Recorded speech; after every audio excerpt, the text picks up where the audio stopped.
नमस्कार, मैं मुस्कान सिंह आज आप लोगों को एक सच्ची घटना सुनाने जा रही हूँ। यह सच्ची घटना है हरियाणा प्रदेश के ज़िला सोनीपत की। तारीख थी 24 अक्टूबर 2025। समय लगभग 9:30 बज रहा था। ज़िला सोनीपत पर एक थाना लगता है जिसका नाम है कला चौक। कला चौक पर एक ओवर ब्रिज था। ओवर ब्रिज पर एक बाइक जा रही थी, उसमें 2 व्यक्ति सवार थे। वो व्यक्ति 2 सवार थे वो आराम से अपनी जा रहे थे, ठीक ठाक स्पीड पर जा रहे थे। वो जो व्यक्ति थे वो गोपालपुर से खरखौंदा की तरफ जा रहे थे। तो वहाँ सामने से ब्लैक रंग की स्कॉर्पियो आती है जिसका नंबर है HR79E7331। वह गाड़ी लगभग सामने से आ रही थी। तो जो बाइक सवार व्यक्ति थे दोनों, उनको लगता है कि शायद ये अपनी रास्ता भूल गए हैं, तो उनको ऐसा प्रतीत होता है। परंतु जो स्कॉर्पियो थी उसने इतनी ज़ोरदार की टक्कर मारी बाइक पर कि बाइक सवार जो व्यक्ति थे वो ओवर ब्रिज के नीचे आ गए, गिर गए और बाइक उनकी वहीं फंस गई। और जो स्कॉर्पियो थी, जो हाईवे किनारे रेलिंग लगी होती है ना, उस पर स्कॉर्पियो का आगे का पहिया फंस गया। स्कॉर्पियो से 2 व्यक्ति निकलते हैं और उनके हाथों पे थे आधुनिक हथियार। और जब वो हथियार लेके दोनों व्यक्ति गोली चलाना शुरू कर देते कि इनके ऊपर, जो व्यक्ति ओवर ब्रिज से नीचे गिरे थे। और यह सुबह लगभग 9:30 बजे के आसपास का वक्त था। सब लोग त्यौहार मना के दीपावली का, कोई अपने घर जा रहा था, कोई घर से अपने काम पर जा रहा था। तो जो व्यक्ति 2 निकले थे गाड़ी से, स्कॉर्पियो से, वो जो व्यक्ति गिरे पड़े हुए थे उनके ऊपर धड़ाधड़ गोलियां चलाए जा रहे थे। तो आजकल तो आप सबको पता है कि सोशल मीडिया का ज़माना है, तो जो लोग आस पास में देख रहे थे तो उनको यकीन नहीं हो रहा था कि ये सच में गोलियां चल रही। उनको ये लग रहा था शायद शूटिंग चल रही है कोई फिल्म की। ऐसे करके सबको कन्फ्यूजन हुई। जब गोलियां चलनी शुरू होती तो लगभग लगातार गोलियां चलती हैं, एक के बाद एक, तो लगभग 15 गोलियां चल जाती हैं। हालांकि लोगों के संज्ञान में 15 गोलियां ये दावा किया जा रहा है कि इससे ज़्यादा गोलियां मारी गई हुई है। दोनों बाइक सवार होते हैं और ये सर्विस मार्ग पर, जो दोनों बाइक व्यक्ति थे वो सर्विस मार्ग पर गिर जाते, जिनको स्कॉर्पियो टक्कर मारती है। उसमें से एक व्यक्ति हेलमेट लगाया होता है, तो हेलमेट लगाने की वजह से गोली साइड से निकल जाती है। परंतु जब वो पास जाके बार बार गोलियां मारते हैं तो वो दोनों मर जाते हैं। और वहाँ जो लोग बाग थे तो उनको विश्वास ही नहीं हो रहा था कि यहाँ पे ऐसा कुछ हो रहा है, ये हो रहा, वो हो रहा। तो जब लोगों ने ध्यान से देखा तो उनके पास हथियार थे, तो हथियार की वजह से वहाँ पर कोई व्यक्ति जा नहीं पाया। तो जब वो लोग देखते हैं पास आके, उनमें से जो व्यक्ति गोली चला रहा था, 2 व्यक्ति, वो पास आके देखता है, उसकी नब्ज पकड़ता है और नब्ज पकड़ के टटोलता है कि ये मर गए। जब वो मर गए तो दोनों व्यक्ति जो हथियार लिए थे वो स्कॉर्पियो के पास जाते हैं। और स्कॉर्पियो, जो मैंने आपको बताया, हाईवे के किनारे फंस जाती है, उसके आगे का पहिया फंस जाता है। तो वो स्कॉर्पियो नहीं निकलती, तो दोनों व्यक्ति स्कॉर्पियो छोड़ के, और जब वो तीसरा व्यक्ति निकलता है गाड़ी से, तीनों व्यक्ति जो थे वो भागना शुरू करते। पर वहाँ पर जितने लोग थे उनमें से किसी की इतनी हिम्मत नहीं पड़ती है कि वो उनसे कह सकें कि आपने क्यों किया, आप क्यों भाग रहे, क्योंकि पास उसके बाद तो हथियार थे। और जब वो जा रहे थे तो रास्ते में एक व्यक्ति, तुर्कपुर का रहने वाला आदमी होता है जिसका नाम सुरेश होता है।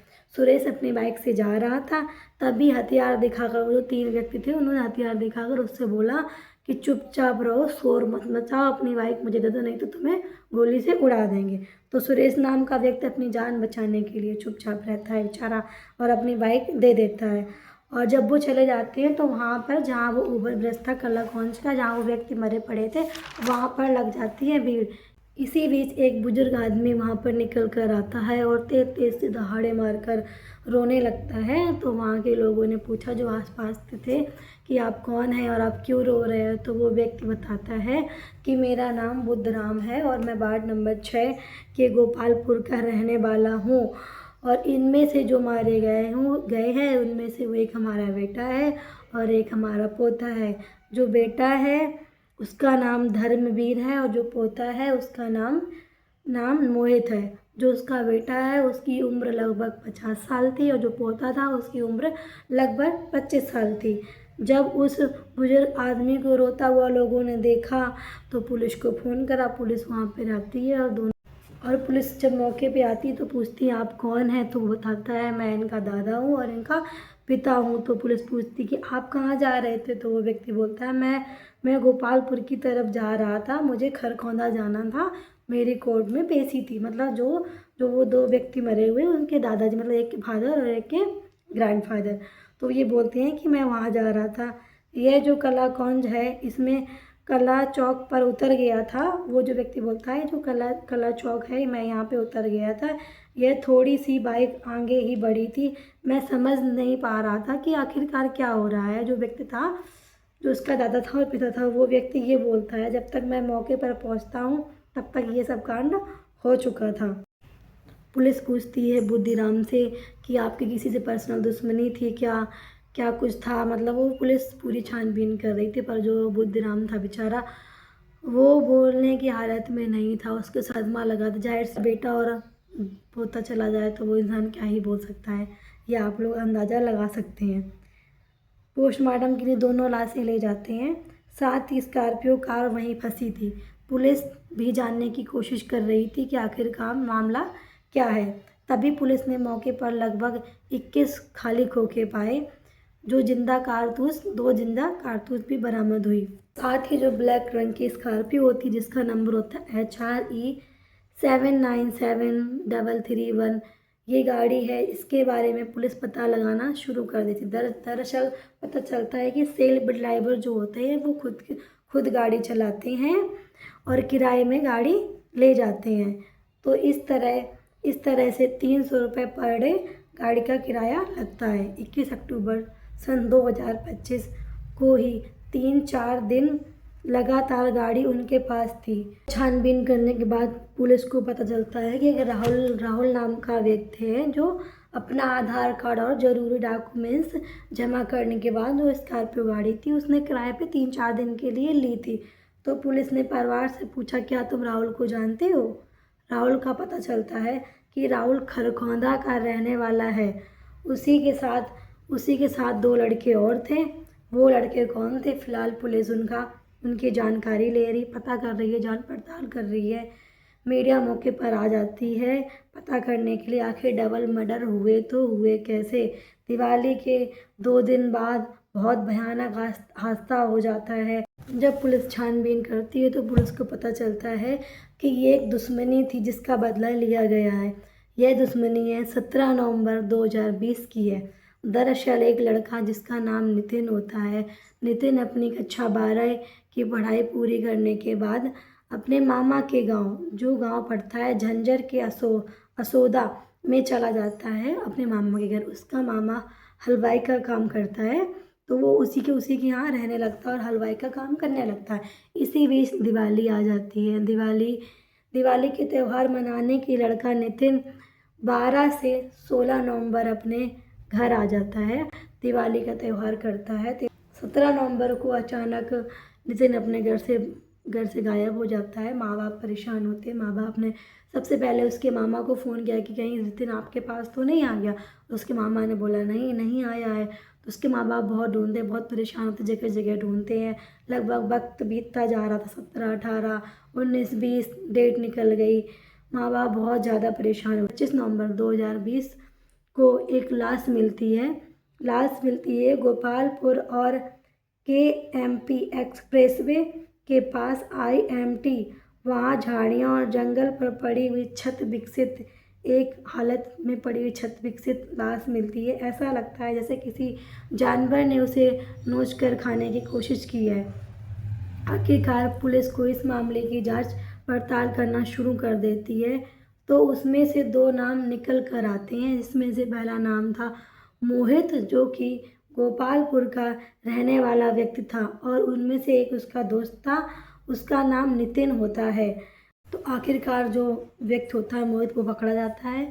मोहित बताता है कि मैंने पहले इसको, जो पेचकस होता है ना, जैसे बर्फ़ तोड़ते हैं या कोई चीज़ तोड़ सकते हैं, वो बताता है कि पहले मैंने उसके बार छाती में हर जगह उसको मैंने गोद डाला, पूरी बुरी तरीके से गोदा मैंने पेचकस से। उसके बाद मैंने उसका गला दबा के मार दिया गया, मतलब मैंने उसको मार दिया। फिर पुलिस मोहित को गिरफ्तार कर लेती है। गिरफ्तार करने के बाद वो कुछ साल जेल में रहता है। जेल में रहते रहते वो प्लानिंग करता है कि मैं जैसे बाहर निकलूँगा और मैं नितिन को मार डालूँगा।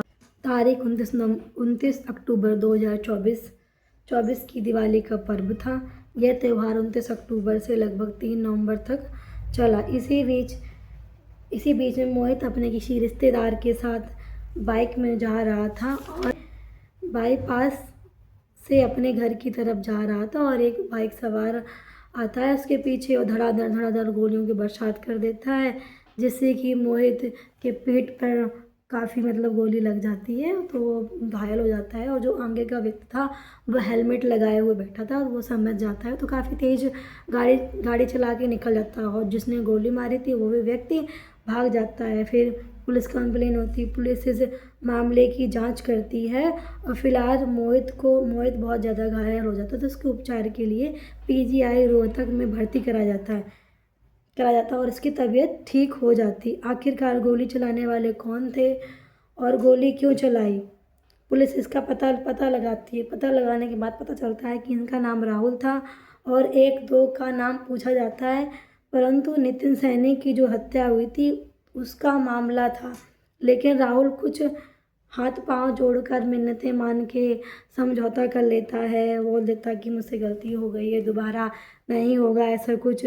खैर घर वाले मान जाते हैं, लेकिन मुकदमा दर्ज होता है और मोहित को लगता है कि दुश्मनी ख़त्म हो गई है। हालांकि मामला ये कोर्ट में अभी विचाराधीन है, लेकिन 24 अक्टूबर सन 2025 लगभग 9:30 बजे के आसपास का वक्त हो रहा था। वह अपने पिता के साथ पेशी के लिए अदालत जा रहा था।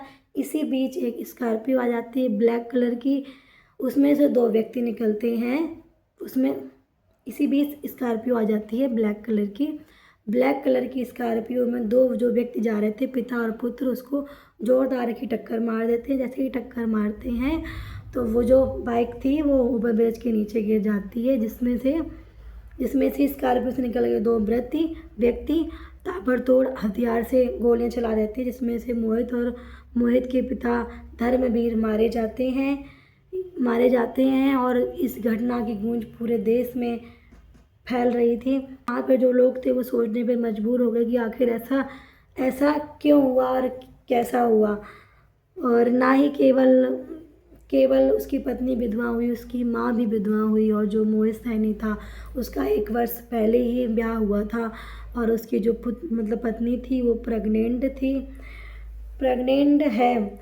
और ये दुश्मनी के सिलसिला यहीं ख़त्म हो चुका है या आगे की कहानी भी शुरू होंगी, ये तो भविष्य ही जानेगा, भविष्य में छिपा है मामला। दोस्तों, इस पूरी सच्ची घटना को सुनाने का मेरा उद्देश्य किसी को परेशान करना नहीं था, बल्कि किसी का दिल दुखाना नहीं था, बल्कि आप लोगों को जागरूक करना था, ताकि आप लोग सुरक्षित रहें, सतर्क रहें। मिलते हैं एक और नई सच्ची घटना के साथ। जब तक के लिए जय हिंद, जय भारत, जय श्री राम।